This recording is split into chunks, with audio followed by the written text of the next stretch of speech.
Hello बच्चों, तुम्हारा chapter चल रहा था अकाउंटिंग रेशियो और लास्ट रेशियो चल रही है हमारी प्रॉफिटेबिलिटी रेशियो और उसका लास्ट फॉर्मूला करना है अब हमें रिटर्न ऑन इन्वेस्टमेंट। ठीक है, रिटर्न ऑन इन्वेस्टमेंट फॉर्मूला शुरू करने से पहले मैं आपको नेट प्रॉफिट रेशियो के एक दो क्वेश्चन है वो करा देता हूँ, उसके बाद हम रिटर्न ऑन इन्वेस्टमेंट रेशियो करेंगे। आओ अपनी बुक में क्वेश्चन नंबर 115 पे आ जाओ, page number 5.161।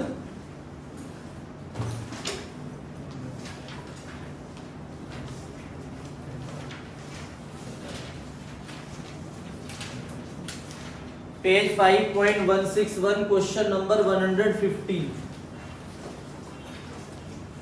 Net profit ratio निकालनी है।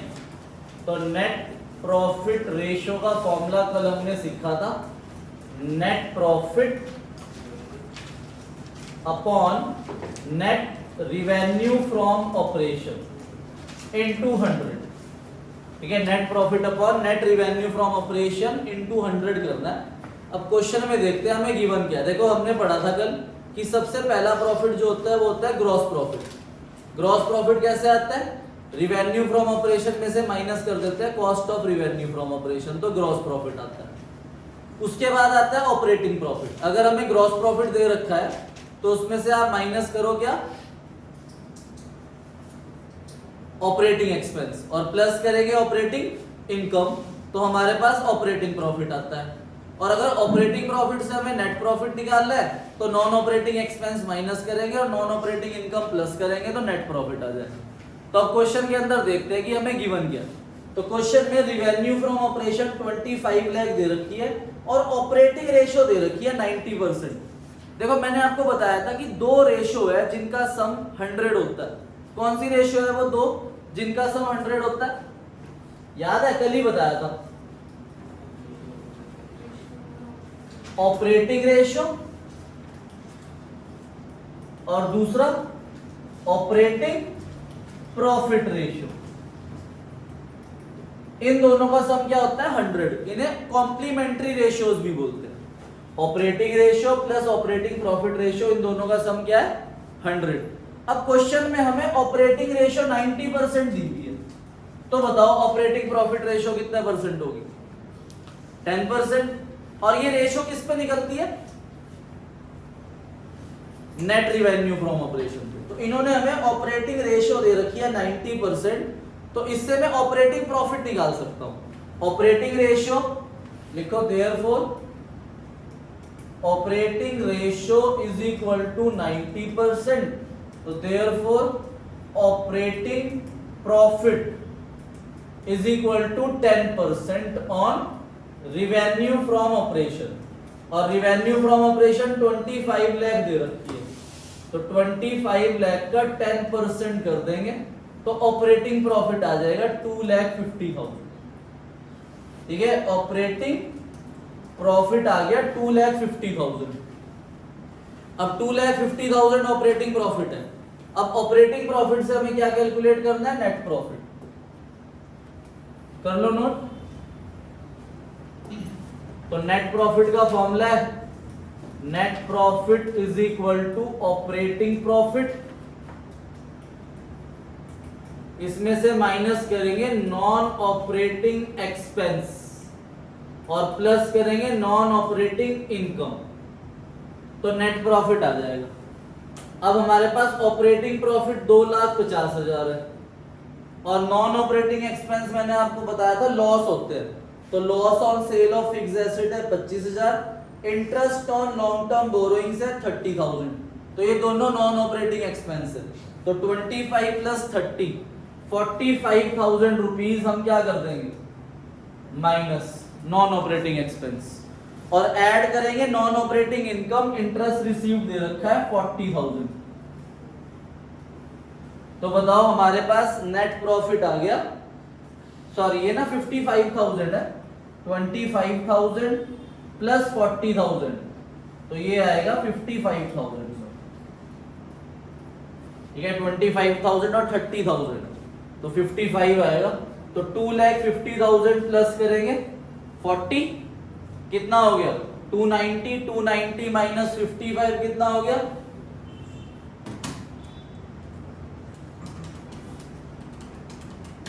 तो 2,35,000 आपके पास नेट प्रॉफिट आ गया।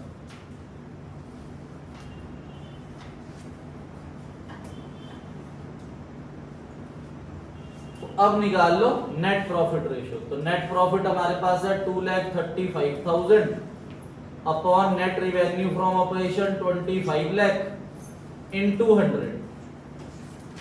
तो 2,35,000 डिवाइड बाय 25 लाख, तो 94% सॉरी 9.4% आ गया मेरा नेट प्रॉफिट रेशियो। कर लो नोट।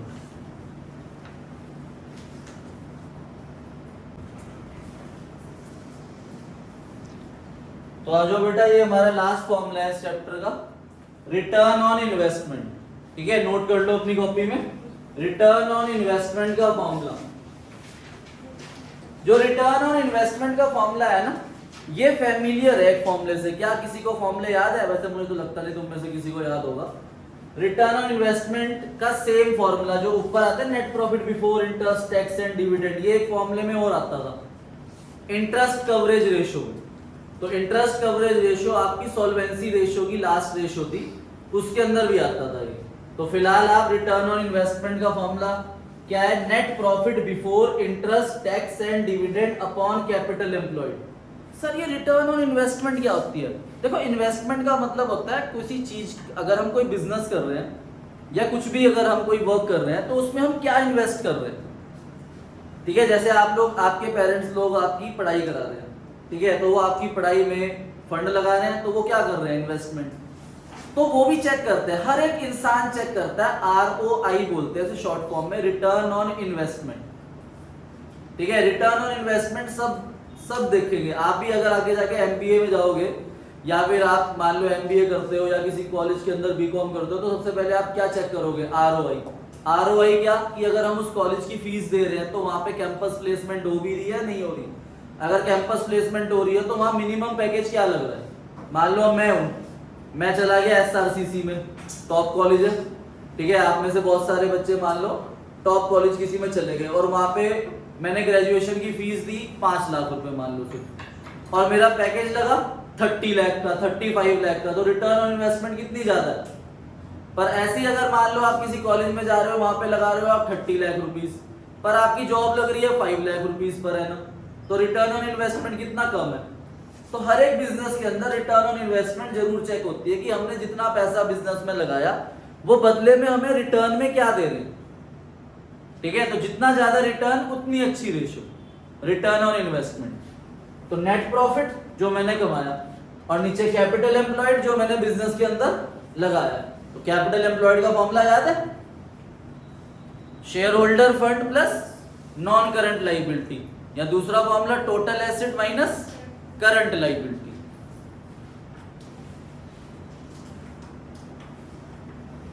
आओ बेटा, क्वेश्चन नंबर 117 करेंगे। क्वेश्चन नंबर 117 में रिटर्न ऑन कैपिटल एम्प्लॉयड। तो इसके ना 2-3 नाम है रेशियो के, आपने लिख लिया फॉर्मूला रिटर्न ऑन इन्वेस्टमेंट। तो रिटर्न ऑन इन्वेस्टमेंट अलग अलग नाम से भी आ सकता है, तो इसका लिख लो, रिटर्न ऑन इन्वेस्टमेंट का दूसरा नाम है return on capital employed.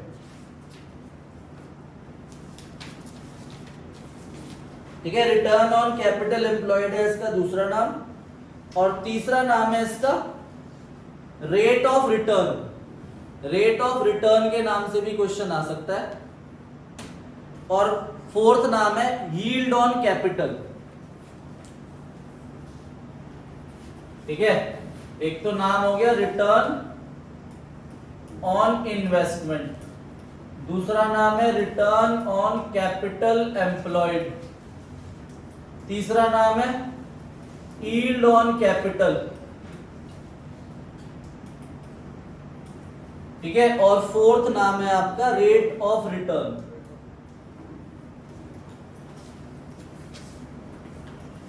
Formula एक ही है, net profit before interest tax and dividend.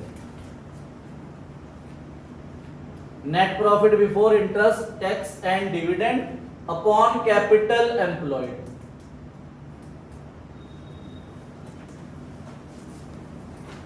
Net profit before interest tax and dividend का फॉर्मूला मैं पहले लिखवा चुका हूं, दोबारा लिख लो। Net profit before interest tax and dividend हमें गिवन होगा net profit after tax.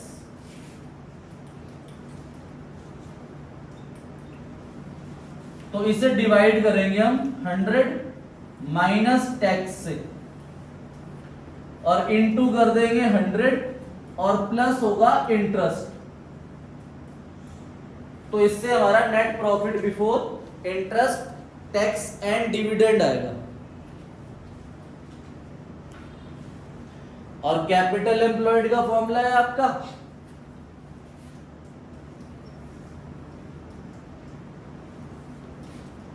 Total asset minus current liability. एक फॉर्मूला तो ये है और दूसरा फॉर्मूला है share holder fund plus non current liability. Non current liability means long term डेब्ट।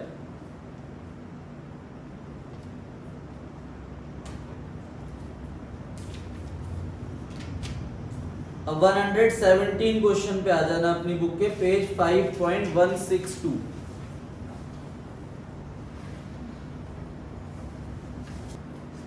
आ जाओ भाई क्वेश्चन 117 पे।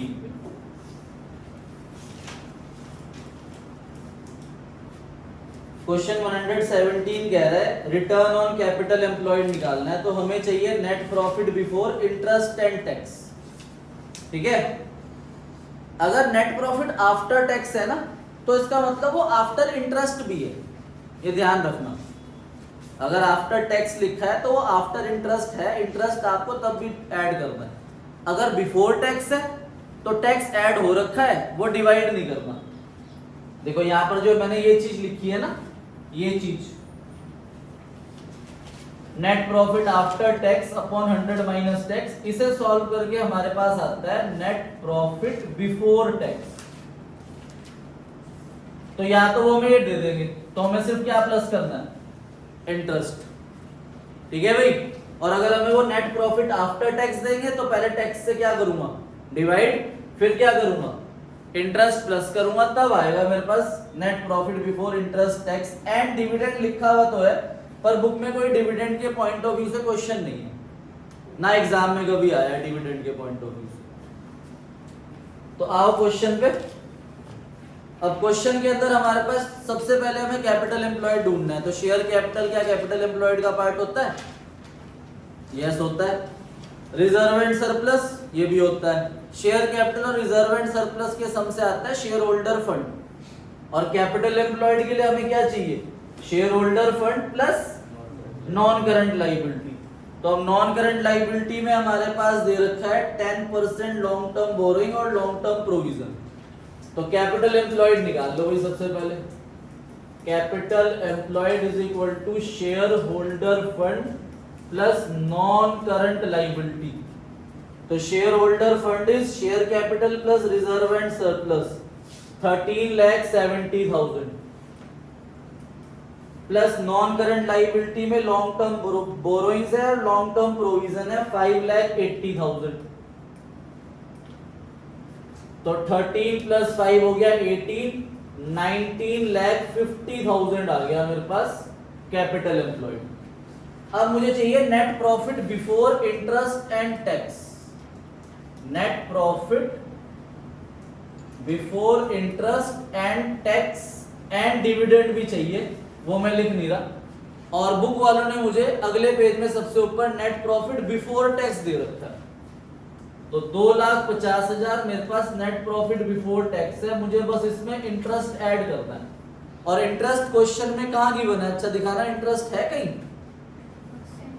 10%, जहां पर भी परसेंटेज आ जाती है वो इंटरेस्ट है। तो लॉन्ग टर्म बोरोइंग 10% हमारा इंटरेस्ट है, तो 5 लाख का 10% 50,000 हो गया। तो 3 लाख रुपीज आ गया मेरे पास net profit before interest and tax. तो अब हम निकाल लेंगे रिटर्न ऑन कैपिटल एम्प्लॉयड। तो net profit before interest and tax है 3 लाख अपॉन कैपिटल एम्प्लॉयड है 19,50,000 इनटू 100 कर देंगे।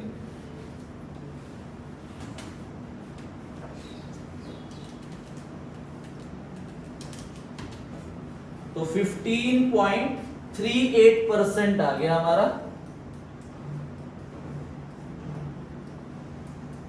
Return on capital employed.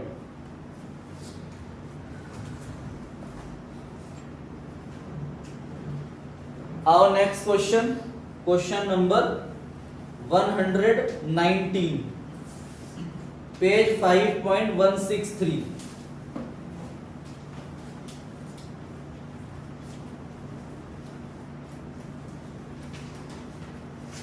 आओ भाई 119 पे net profit after interest and tax given है हमें 1 लाख रुपीस।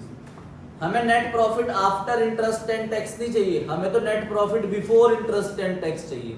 तो हमें इसमें टैक्स भी प्लस करना है और इंटरेस्ट भी प्लस करना है। तो आगे हमारे पास करंट एसेट है 4 लाख, करंट लायबिलिटी है 2 लाख, टैक्स रेट दे रखा है 50% और टोटल एसेट है 10 लाख रुपीस। तो देखो कैपिटल एम्प्लॉयड का मैंने एक फॉर्मूला लिखवाया, share holder fund plus non current liability. दूसरा फॉर्मूला है total asset minus current liability. तो उन्होंने टोटल एसेट दी हुई है मुझे 10 लाख और करंट लायबिलिटी दी हुई है 2 लाख। तो इससे भी कैपिटल एम्प्लॉयड आ जाएगा। तो लिखो capital employed is equal to total asset minus current liability. Total asset है 10 लाख और करंट लायबिलिटी है 2 लाख। तो 8 लाख रुपीस मेरे पास कैपिटल एम्प्लॉयड आ गया। ठीक है, अब मुझे चाहिए net profit before interest and tax. Net profit before interest and tax चाहिए और हमें क्वेश्चन में गिवन है net profit after interest and tax. तो इसे डिवाइड करना है मुझे 100 माइनस टैक्स से और मल्टीप्लाई करना है 100 से और प्लस करना है इंटरेस्ट से। तो net profit after interest and tax is given 1 lakh rupees and tax rate is 50%। तो 100 minus 50 into 100 and add interest. Interest is 10% on long term debt. Long term debt is 4 lakh. 4 lakh का 10% 40,000. तो 40,000 rupees interest given in question. Tax rate 50%. तो 100 minus 50 50. तो ये 2 lakh plus 40 2 lakh 40,000 is net profit before interest and tax. So therefore return on capital employed is equal to net profit before interest and tax 2,40,000 upon capital employed 8 lakh into 100.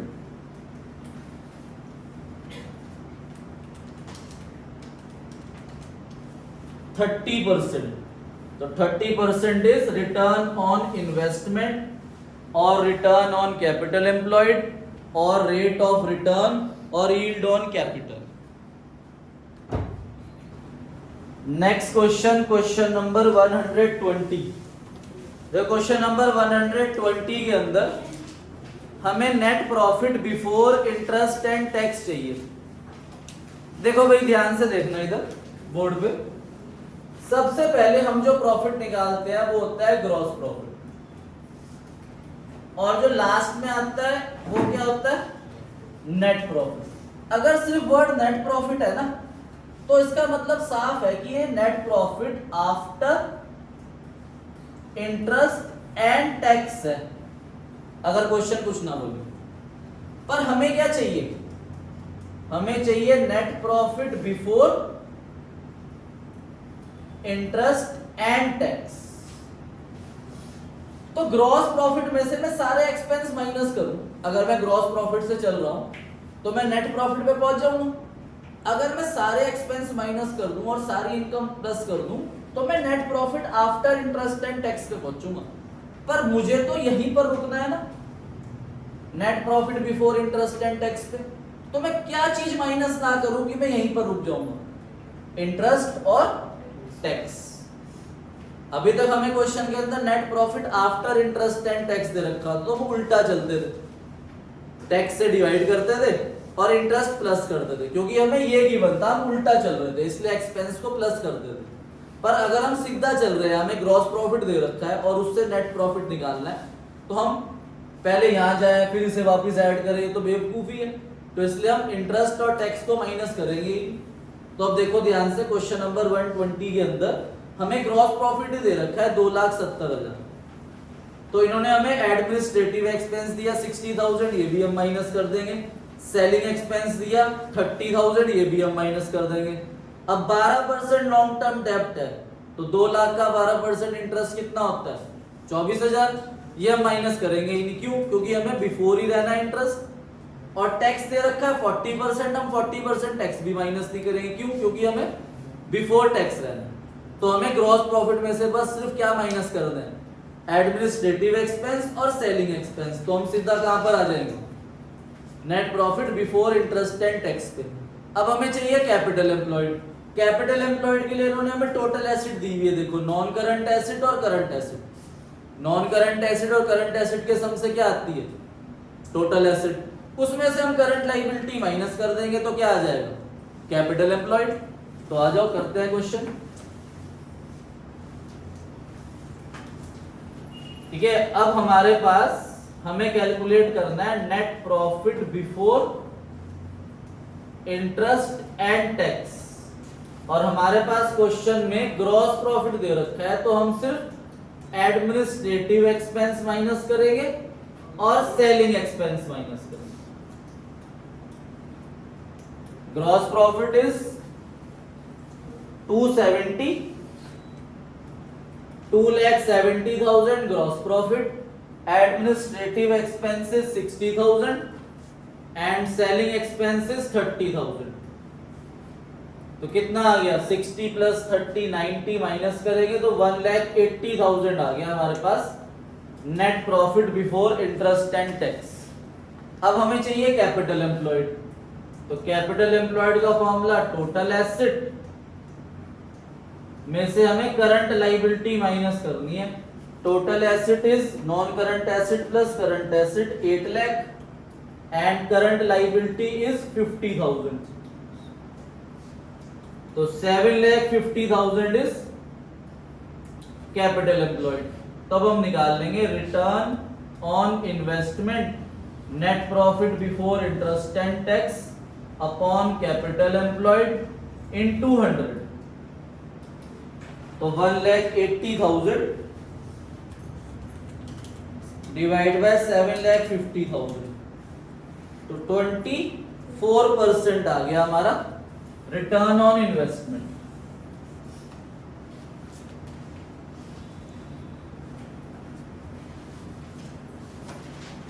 One 122 से पहले 121 एक बार समझ लो। देखो 121 भी अच्छा question है, कह रहा है रिटर्न ऑन इन्वेस्टमेंट कैलकुलेट करना है, तो हमें net profit before interest and tax calculate करना है और कैपिटल एम्प्लॉयड कैलकुलेट करना है। अब क्वेश्चन के अंदर नॉन करंट एसेट है, करंट एसेट है, इससे क्या आ जाएगी टोटल एसेट, और माइनस कर दें करंट लायबिलिटी तो क्या आ जाएगा कैपिटल एम्प्लॉयड। अब हमारे पास ओपनिंग इन्वेंट्री है, क्लोजिंग इन्वेंट्री है, परचेजेस है, कैरेज इनवर्ड है, इससे कॉस्ट आएगी। सर हमें कॉस्ट तो चाहिए ही नहीं बेटा, हमें प्रॉफिट चाहिए ना।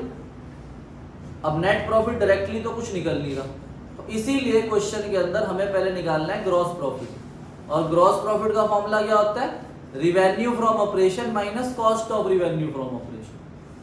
तो हमें cost of revenue from operation calculate करना है, opening inventory plus purchases plus direct expense carriage inward minus closing inventory से cost of revenue from operation आ जाएगा।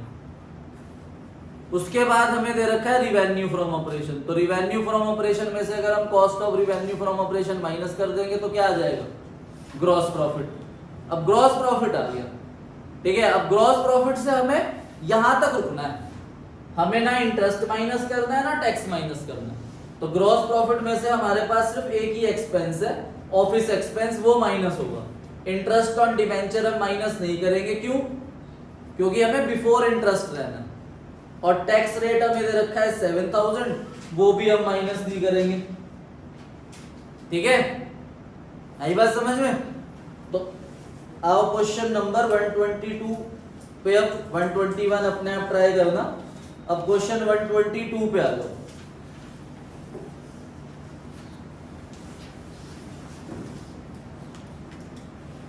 पढ़ो ध्यान से।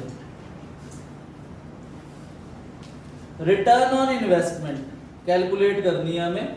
इक्विटी शेयर कैपिटल दे रखा है 12%, प्रेफरेंस शेयर कैपिटल दे रखा है, रिजर्व दे रखा है। ठीक है भाई, इक्विटी शेयर कैपिटल है, प्रेफरेंस शेयर कैपिटल है और रिजर्व है। इन तीनों के सम से शेयर होल्डर फंड आता है।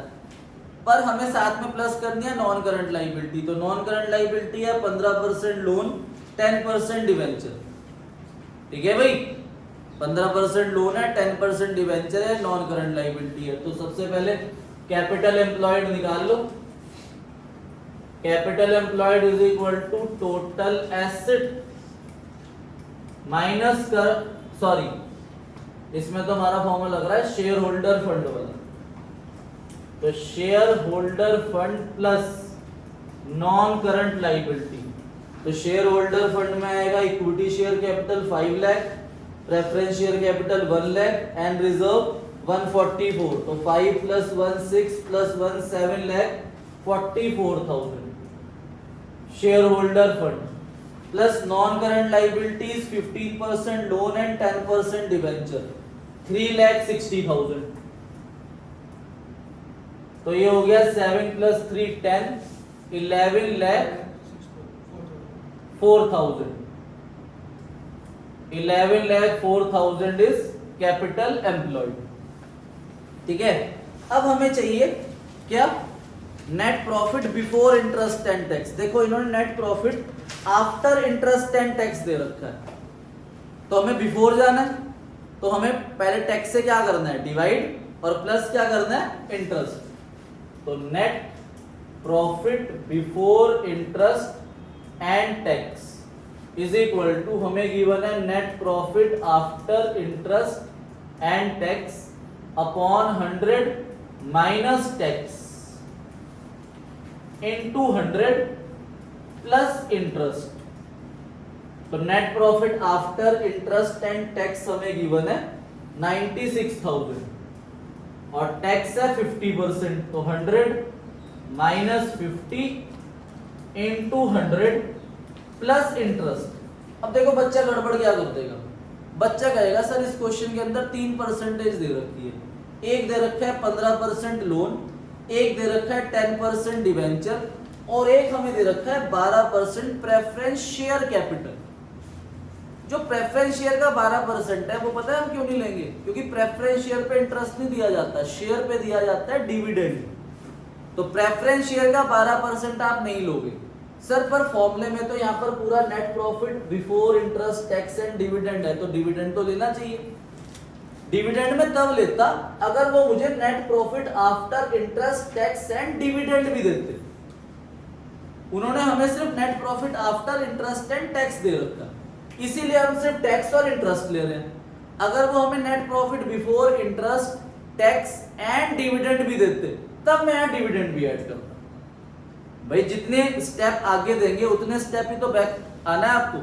अगर वो आगे 3 स्टेप देंगे, इंटरेस्ट, टैक्स, डिविडेंड, तो पहले मैं डिविडेंड पे आऊंगा, फिर टैक्स पे आऊंगा, फिर इंटरेस्ट पे आऊंगा, तो 3 स्टेप गए।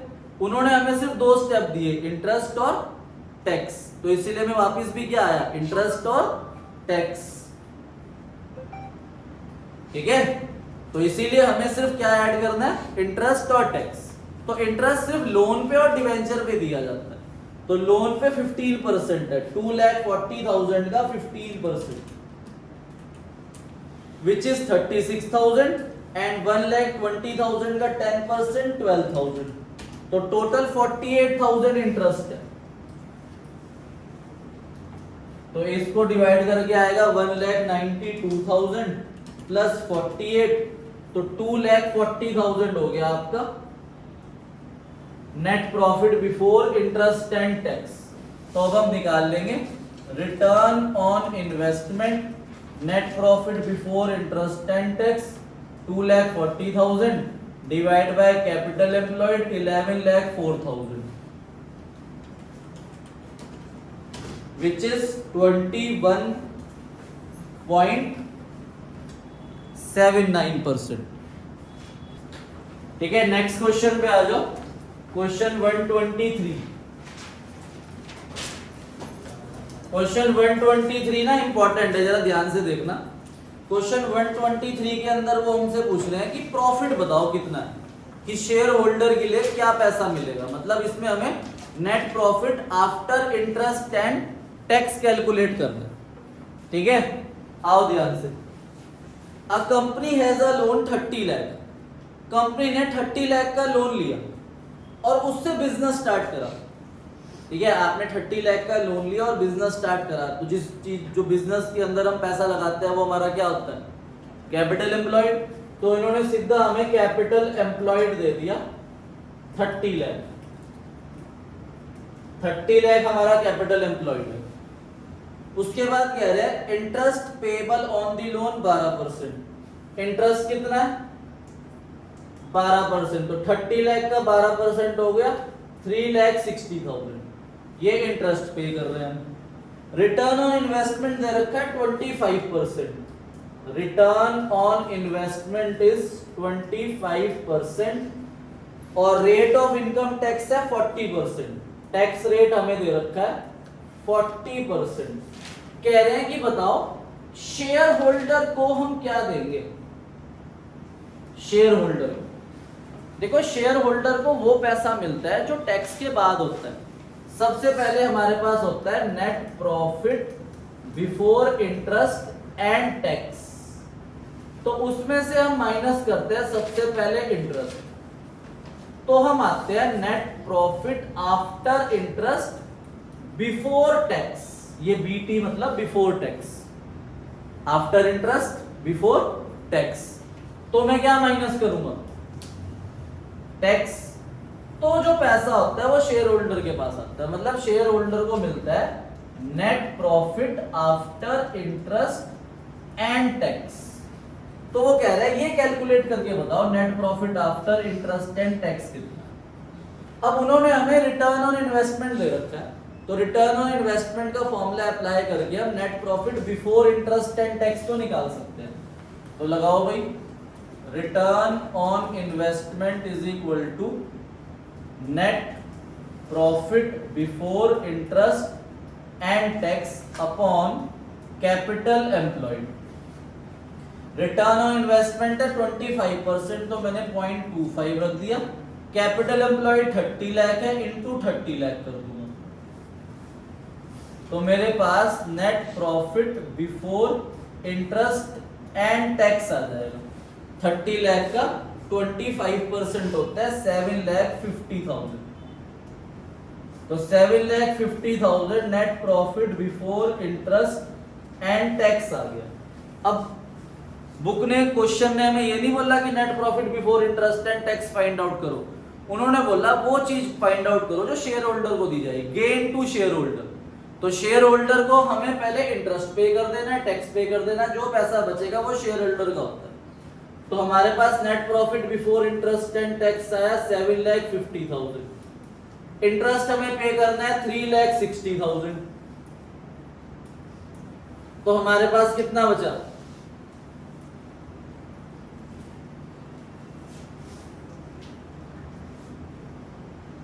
3,90,000। अब हमें टैक्स पे करना है 40%। तो 3,90,000 का 40% मैं टैक्स पे कर दूंगा 1,56,000। तो जो अमाउंट आएगा वो शेयर होल्डर के लिए 2,34,000।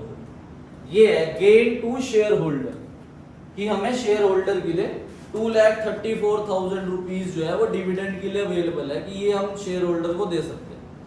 वो मर्जी है कि हम दें या ना दें। तो होमवर्क लिख लो आप,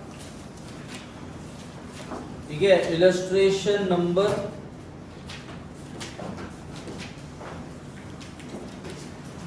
123, 127, 128, 129 एंड 130, ठीक है। Okay, thank you, bye bye.